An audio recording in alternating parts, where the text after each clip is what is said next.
দেখেছেন মহারাজ কত ধান?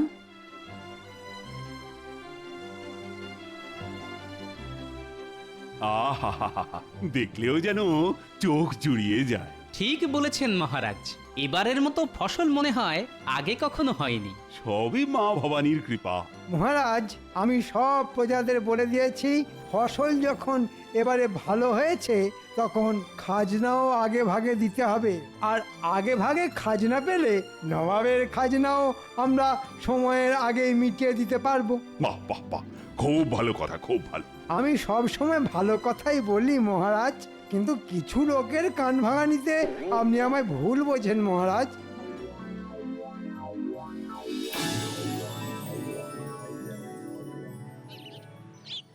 আচ্ছা গোপাল, বলো তো এটা কি ফুলের গাছ?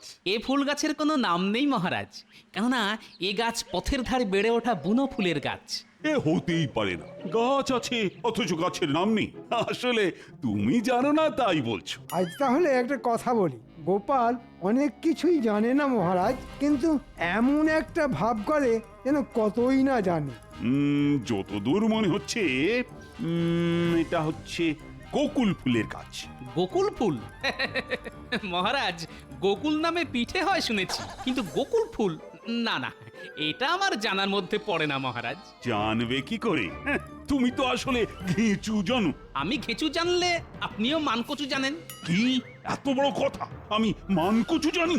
দেখেছেন মহারাজ গোপালের আস্পর্ধাটা একবার দেখেছেন? আপনাকে মান কচু বলে অপমান করলো। এই গোপাল, তুমি তুমি আমার সামনে থেকে দূর হয়ে যাও তো। তোমার মুখ আর দেখতে চাই না আমি। তার মানে চাকরি থেকে তাড়িয়ে দিচ্ছেন? সে তুমি যা মনে করো তাই চাও। একটু ভোরকে দিয়ে যাচাই করে দেখি। ঠিক আছে, চলে যাচ্ছি। জানেন তো, বর্ধমান রাজা কিন্তু আমাকে নেবার জন্য হাত ধুয়ে বসে আছে। তাহলে যাই, বর্ধমানেই চলে যাই। হ্যাঁ হ্যাঁ, যাও যাও। কি ভাবছো তোমাকে ছাড়া কৃষ্ণনগর অন্ধকার? গোপাল সত্যি সত্যি বর্তমানে চলে গেলে তো খুব মুশকিল। মন্ত্রী, আমায় কথা বলতে দাও। শোনো গোপাল, চাকরি থেকে তাড়িয়ে দেবার কথা আসছে না, তবে মুখ দেখবো না যখন বলেছি, তখন কাল থেকে আগামী 3 মাস তোমার মুখ আমি দেখবো না। এই 3 মাস তুমি ঘরে বসেই মাইনে পাবে। বাবা, ঘরে বসেই মাইনে? তবে হ্যাঁ, ভালো ফসল হওয়ার জন্য আমি যে সকলকে মাইনে বাড়িয়ে দেবার কথা বলেছিলাম, তুমি কিন্তু সেটা পাবে না। শুনলে তো গোপাল, এবছর তোমার মাইনে আর বাড়বে না। এই হলো বাচালতার শাস্তি, বুঝলে? বাংলায় একটা কথা আছে জানেন তো, মানুষে দিলে কুলোয় না, আর ওপরওয়ালা দিলে ফুরোয় না। মহারাজ যতই দিন না কেন, তাতে আমাদের কারোরই ভালোভাবে চলে না। হ্যাঁ, কিন্তু ওপরওয়ালা দিলে সারা জীবন ফুরোবে না। আমি তাহলে চলি মহারাজ। হ্যাঁ হ্যাঁ, যাও, তুমি এখন আসতে পারো।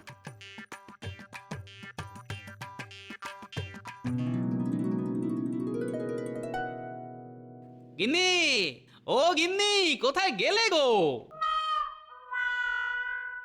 মহারাজের সঙ্গে তো বেড়াতে গিয়েছিলেন, তা এত তাড়াতাড়ি ফিরে এলে যে?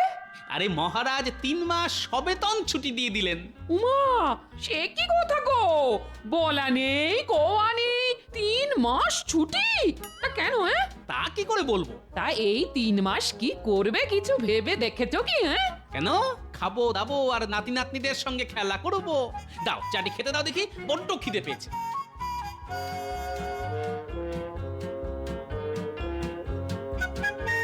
মহারাজ শুধু মধু ছুটি দিয়ে দিলেন, নিশ্চয়ই এর মধ্যে কোনো রহস্য আছে।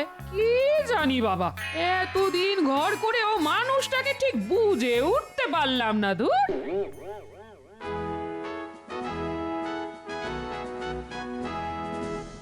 বলো কি উজির, কৃষ্ণচন্দ্র এবার আগে ভাগেই সব খাজনা মিটিয়ে দিয়েছে? তাহলে আর বলছি কি জাহাপানা, শুনলাম এবছর কৃষ্ণনগরে আশাতিরিক্ত ফসল ফলেছে, আর তাতেই কৃষ্ণচন্দ্রের এত লাফালাফি। সে তুমি যাই বলো না কেন, আমার অধীনস্থ সব রাজাদের মধ্যে ওই তো সর্বপ্রথম খাজনা পাঠালো। হ্যাঁ, তা পাঠালো, কিন্তু সেটা তো নিয়ম মাফিক।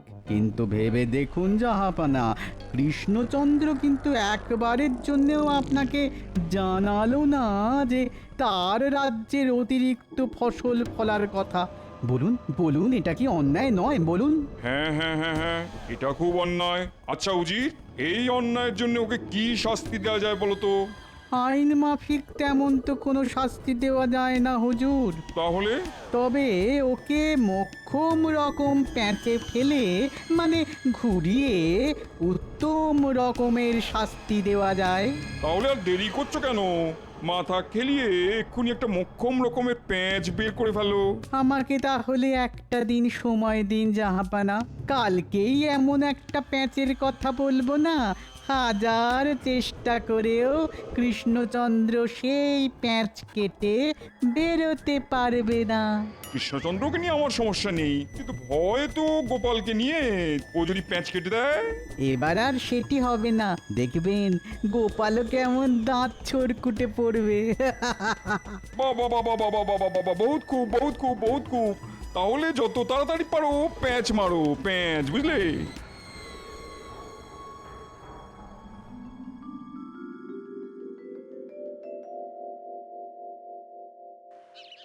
কই গো গিন্নি, আরে কোথায় গেলে? একবার এসে দেখে যাও কেমন বাজার করে এনেছি।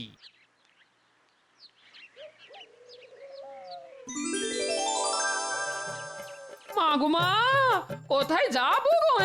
কিপটে বুড়ো আজ হাত খুলে কত বাজার করে এনেছে গো।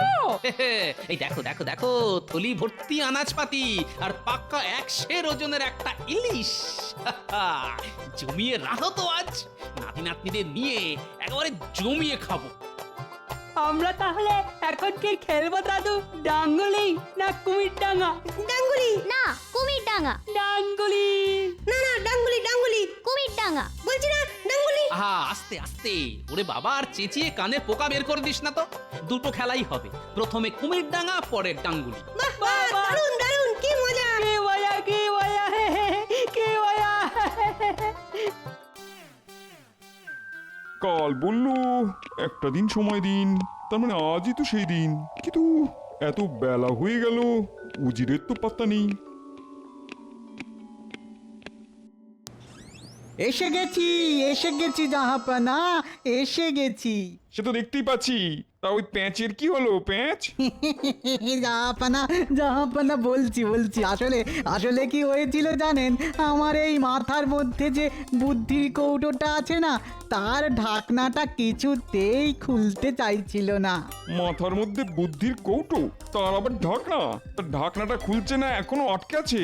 না জাহাপানা, অনেক কসরত আর বিস্তর টানাটানি করে শেষমেশ ঢাকনাটা খুলেছে। খুলেছে? বহুত খুব বহুত খুব বহুত খুব। বলো বলো বলো বলো বলো, ঢাকনা খোলার পর তার থেকে কি বুদ্ধি বেরিয়ে এলো? ঢাকনা খুলতেই তার থেকে হু হু করে বেরিয়ে এলো শুধু প্যাঁচ আর প্যাঁচ, প্যাঁচ আর প্যাঁচ, আর সেই প্যাঁচের পর প্যাঁচ গেঁথে এমন একটা প্যাঁচের মালা গেঁথে এনেছি না, যা ওই কৃষ্ণচন্দ্রের গলায় ফাঁসের মতো জড়িয়ে ধরবে। শুধু কথার জাল বুনো না উজির, প্যাঁচের কথা বলো। হ্যাঁ, এইটা বলছি।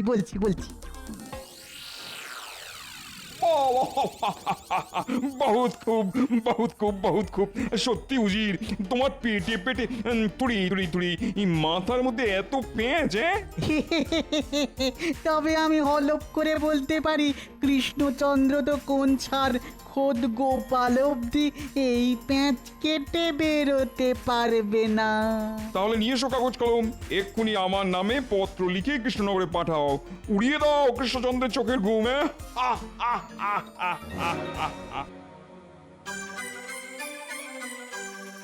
মহারাজ, আজ একটা সুখবর ঘোষণা করবেন বলেছিলেন। আরে করব এত তাড়া কিসে? আসলে মনের ভেতরটা বড্ড আনচান করছে যে। বাবা, একেবারে আনচান করছে। হ্যাঁ মহারাজ, সুখবরটা শোনার উত্তেজনায় বুকের ভেতরটা কেমন ধরপড় করতে শুরু করে দিয়েছে। থাক, এতই যখন ধরফড় করছে তখন বলেই ফেলি, কি বলো? হ্যাঁ মহারাজ, বলুন। ভালো ফসল হওয়ার জন্য আমি সকলকে মাইনে বাড়িয়ে দেবার কথা বলেছিলাম, কি মনে আছে তো? আছে মহারাজ, মনে সেই কথা, এই হৃদয়ে আছে সেটা গাঁথা। তাহলে সভা কবিকে দিয়ে শুরু করি। আর সভাকবির মাইনে বাড়লো 10 টাকা। এই বাজারে 10টি টাকা তার যে বড় দাম, কিনতে পাবো মাছ মাংস আর যে পাকা আম।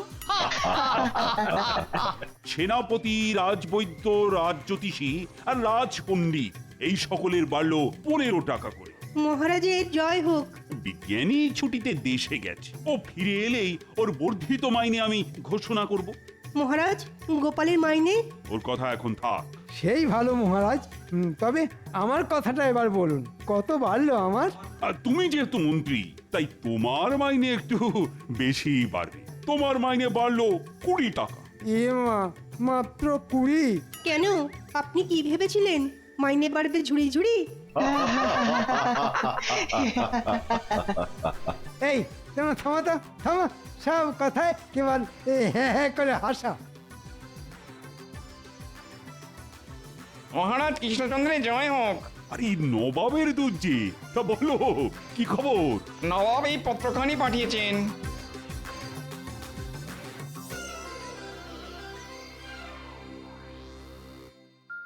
হঠাৎ করে চিঠি? কিসের চিঠি রে বাবা? এবারে তো আগে ভাগেই খাজনা পাঠিয়ে দেওয়া হয়েছে, তাই মনে হয় নবাব খুশি হয়ে এই চিঠি পাঠিয়েছেন। হতে পারে। পড়ো তো দেখি, পড়ো। কৃষ্ণচন্দ্র, আশা করি সব কুশল। বরাবরের মতো তুমি এবারেও কড়ায় গন্ডায় খাজনা মিটিয়ে দিয়েছ। এবার আবার যথেষ্ট আগে ভাগে। আমি এতে খুব খুশি হয়েছি। কি মহারাজ, বলেছিলাম না? চিঠিতে আর কিছু আছে কি? হ্যাঁ, এখনো কিছুটা লেখা আছে। তাহলে পড়ো। আমার অনেক দিনের বাসনা যে দিনের বেলাতে আমার প্রাসাদে কিছুক্ষণের জন্য হলেও যেন রাতের আঁধার নেমে আসে। দিনের বেলায় রাতের আঁধার? কি অদ্ভুত বাসনা রে বাবা। তুমি যদি খুবই স্বল্প ব্যয়ে আমার প্রাসাদে দিনে রাতের অন্ধকার নামিয়ে আনতে পারো, তাহলে অনেক ইনাম পাবে তুমি। আর না পারলে 5000 মোহর জরিমানা হবে, আর সেই সাথে 500 বিঘা জমিও কেড়ে নেওয়া হবে, আর সেই সাথে 5 সপ্তাহের জন্য কারাবাস। হ্যাঁ, বলে কি? দিনের বেলা রাতের অন্ধকার নামিয়ে না আনতে পারলে এইরকম শাস্তি? চিন্তা করবেন না মহারাজ, চিন্তা করবেন না, ও কিছু একটা হয়ে যাবে। কিছু হয়ে যাবে মানে? বলি, লেখাগুলোর মানে কি তুমি বুঝতে পেরেছো? এই দিনের বেলা রাতের অন্ধকার নামিয়ে আনতে হবে। হ্যাঁ, তা তো হবেই। তা কি করে হবে? খুব সোজা ব্যাপার মহারাজ। প্যান্ডেলওয়ালাকে ডেকে নবাবের সমস্ত প্রাসাদের ওপর প্যান্ডেল বেঁধে দেব। ব্যাস, তাহলেই আলো ঢুকতে না পেরে দিনের বেলাতেই রাতের অন্ধকার। হ্যাঁ, কি মহারাজ, এমন পাকাপোক্ত বুদ্ধি দিলাম বলুন? ঘিঁচু বুদ্ধি দিলে, কচু বুদ্ধি দিলে। কেন মহারাজ, খারাপ কিসের? বলি, নবাবের প্রাসাদের আয়তন আর উচ্চতা ভেবে দেখেছো? বিশাল ওই প্রাসাদকে প্যান্ডেল দিয়ে ঢাকতে গেলে ভিটে মাটি না চাঁটি হয়ে যাবে। আমার মাথায় একটা বুদ্ধি এসেছে। তাই না? তা বলো শুনি। জঙ্গল থেকে ওই বড় বড় বট ও অশ্বত্থ ইত্যাদি গাছ নিয়ে গিয়ে ওই নবাবের প্রাসাদের চারপাশে বসিয়ে দেবো। ব্যাস, আলো ঢুকতে না পেরে দিনের বেলাতেও রাতের অন্ধকার নেমে আসবে প্রাসাদে। তোমার মুন্ডু আসবে। কেন মহারাজ? গাছ দিয়ে প্রাসাদের ধারগুলো না হয় ঢাকলে, কিন্তু প্রাসাদের মাথাটা ঢাকবে কি করে? তা মাথা দিয়ে আলো ঢুকবে না। হ্যাঁ, ওই মাথার কথা তো খেয়াল ছিল না। ঠিকই তো। বিপদের সময় তো কোনো কিছুরই খেয়াল থাকে না তোমাদের। অপদার্থের দল সব। যাও যাও, সকলে বাড়ি যাও তো, আজকের মতো রাজসভা বন্ধ। ও হ্যাঁ, যতদিন না নবাবের এই ঝামেলার ফয়সালা হচ্ছে, ততদিন কিন্তু কারো মাইনে আর বাড়ছে না। যা হয়ে গেল।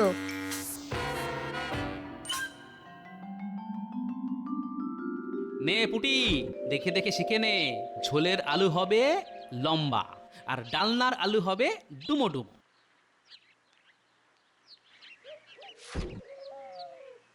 মা, এ কি করছো? তুমি আবার আনাজ কাটতে বসেছো কেন? তাতে কি হয়েছে গিন্নি? বাড়িতে বেকার বসে আছি। নাও নাও নাও, এই ওঠো ওঠো, আমি যখন এসে গেছি তখন আমায় দাও। তাহলে কিছু খেতে দাও। আলু কাটতে কাটতে বুঝলে বড্ড খিদে পেয়ে গেছে। ও, আবার খিদে? দাঁড়াও দাঁড়াও দিচ্ছি। কি বলছেন কি? নবাবের এ কিরকম অদ্ভুত বায়না!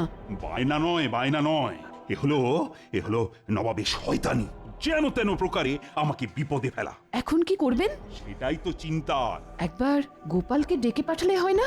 গোপাল? না না না রানী, তা হয় না, তা হয় না। আমি 3 মাস ওর মুখ দেখবো না বলে দিয়েছি। কিন্তু গোপাল ছাড়া এ বিপদে আর বাঁচাবে কে? ঠিক আছে ঠিক আছে ঠিক আছে, ব্যাপারটা আমার উপর ছেড়ে দিন। জানি না কিভাবে এই বিপদ থেকে পরিত্রাণ পাবো। উফ, কেন যে গোপালের মুখ দেখবো না বলে ফোন করে বসলাম। উফ।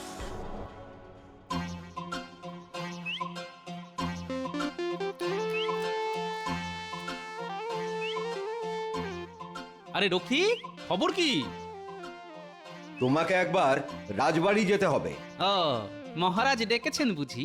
মহারাজ নয়, রানীমা বললেন খুব দরকার। হঠাৎ করে রানীমা ডেকে পাঠালেন কেন? ঠিক আছে, তুমি যাও, আমি মুড়িটা খেয়েই আসছি।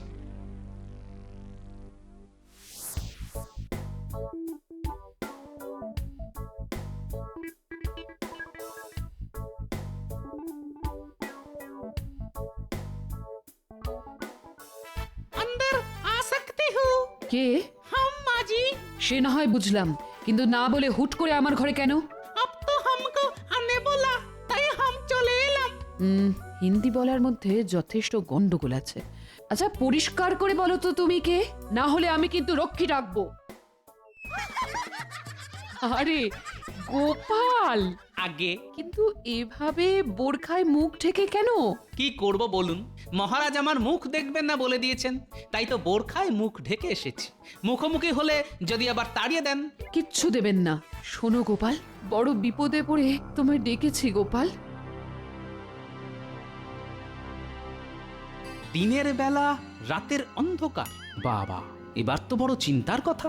চিন্তা বলে চিন্তা, চিন্তায় চিন্তায় তোমাদের মহারাজের খাওয়া ঘুম সব বন্ধ হয়ে গেছে। আচ্ছা গোপাল, তুমিই বলো, এবারে আশাতিরিক্ত ফসল ফলেছে বলে কত সুখে আছে এ রাজ্যের মানুষ, কত আনন্দে ছিলেন তোমাদের মহারাজ। তা থেকে যে কি রাহুগ্রাস লাগলো। কি বললেন? রাহুগ্রাস? ঠিক আছে ঠিক আছে, আমি দেখছি।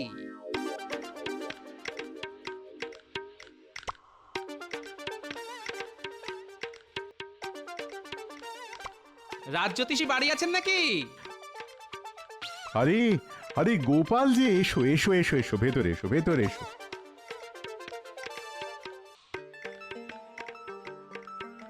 একটা বিশেষ প্রয়োজনে আপনার কাছে এসেছি। বলো। আচ্ছা, কাছাকাছি কবে সূর্যগ্রহণ লাগছে সেটা বলতে পারেন? দাঁড়াও দাঁড়াও, একটু বসো, আমি একটু পঞ্জিকাটা নিয়ে আসি। হ্যাঁ,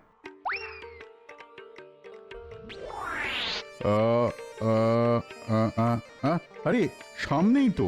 কবে? এই তো এই মাসের 22 তারিখ অমাবস্যা, ওই দিন সকাল 10:15 গতে পূর্ণগ্রাস সূর্যগ্রহণ। ঠিক আছে, আমি চললাম। কি ব্যাপার, ঝড়ের মতো এলো আবার তুফানের মতো চলে গেল, আশ্চর্য।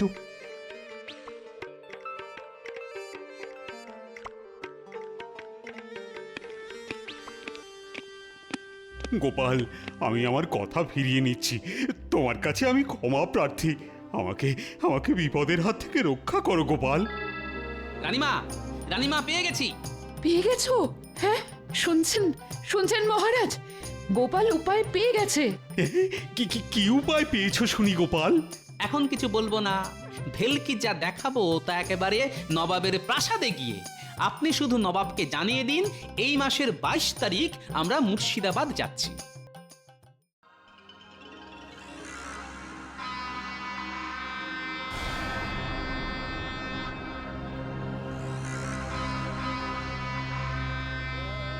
কি কৃষ্ণচন্দ্র, দিনের বেলা রাতের অন্ধকার দেখাতে এসেছো? তা সাজ সরঞ্জাম কোথায়? আছে হুজুর, সব ব্যবস্থা আছে, সময় এলেই দেখতে পাবেন। দেখতে পেলেই ভালো, আর তা না হলে কৃষ্ণচন্দ্র আর কৃষ্ণনগরে ফিরে যেতে পারবে না। সোজা গিয়ে ঢুকবে আমার কারাগারে। পুরো 5 সপ্তাহের জন্যে। জানি না গোপাল যে কি করবে।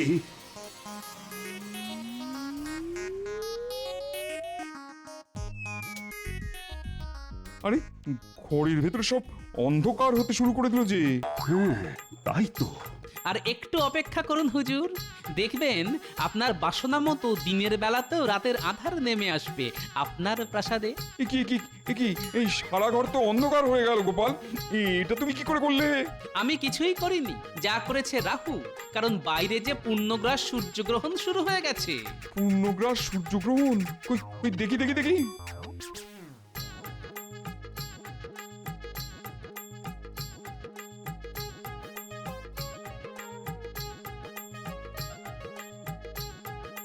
উজির, আজ যে পূর্ণগ্রাস সূর্যগ্রহণ, তুমি এটা জানতে না? মানে সূর্যগ্রহণের ব্যাপারটা তো ঠিক মাথায় ছিল না। কি জাহাপনা, আপনার বাসনা পূর্ণ করে দিলাম তো। না না না, তুমি কি করে পূর্ণ করলে? সূর্যগ্রহণ তো একটা স্বাভাবিক ব্যাপার। মানছি আপনার কথা, কিন্তু আপনার অস্বাভাবিক বাসনাকে চরিতার্থ করতে প্রকৃতির স্বাভাবিক ব্যাপারটাই যথেষ্ট নয় কি? তার উপর স্বল্প ব্যয়ে শুধু না, একেবারে বিনামূল্যে। তোমাদের বোকা বানাতে চেয়েছিলাম, কিন্তু গোপাল তুমি তো দেখছি আমাকে পুরোপুরি বেকুব বানিয়ে দিলে। উজির, আজ্ঞা করুন জাহাপানা। দুটো কাজ করতে হবে তোমায়।